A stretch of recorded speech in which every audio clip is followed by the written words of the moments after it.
नमस्कार, recipe circle channel मध्ये आपले स्वागत आहे। तर आज आपण करणार आहोत जीरा राईस। चला तर मग सुरुवात करूया।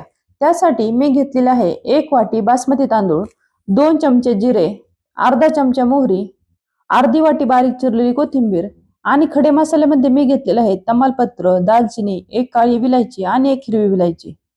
आता आपण तांदूळ पाण्याने 3 ते 4 वेळा स्वच्छ धुवून घेऊया। तांदूळ धुवून झाल्यानंतर यामध्ये पाणी घालून आपल्याला हे तांदूळ अर्धा तास भिजत ठेवायचे आहे। यावरती झाकण ठेवून आपण हे अर्धा तास भिजत ठेवूया। आता मी एका मोठ्या पातेल्यामध्ये पाणी गरम करायला ठेवले आहे। त्यामध्ये घातलेला आहे खडे मसाले आणि 2 चमचे तूप। आता आपल्याला पाण्याला उकळी येऊ द्यायची। अर्ध्या तासानंतर आपण भिजत ठेवलेल्या तांदळातील सर्व पाणी काढून घ्यायचं व ह्या उकळी आलेल्या पाण्यामध्ये ते तांदूळ मिक्स करायचे। आता मोठ्या आचेवरती आपल्याला हे तांदूळ 90% शिजवून घ्यायचे आहे। तर आता आपले तांदूळ चांगले शिजलेले आहे, तर ते आपण आता एका चाळणीमध्ये काढून घेऊया। तर तांदळामधील आपल्याला सर्व पाणी काढून घ्यायचे आहे। तर या पद्धतीने आपण तांदळामधील सर्व पाणी काढून घेऊया।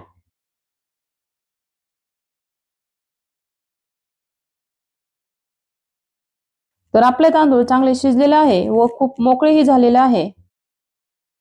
आता कढईमध्ये घेऊया तेल। तेल गरम झाल्यानंतर त्यामध्ये घालूया मोहरी, जिरे, थोडीशी कोथिंबीर आणि मीठ व त्यामध्ये मिक्स करूया आपण शिजवून घेतलेले तांदूळ। तर तांदूळ फोडणीमध्ये व्यवस्थित मिक्स करून घ्यायचे।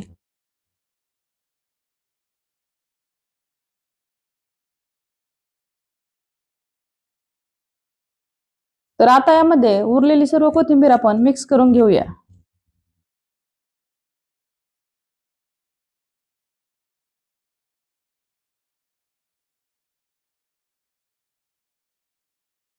आता याला 1 ते 2 मिनिटं आपण परतून घेऊया।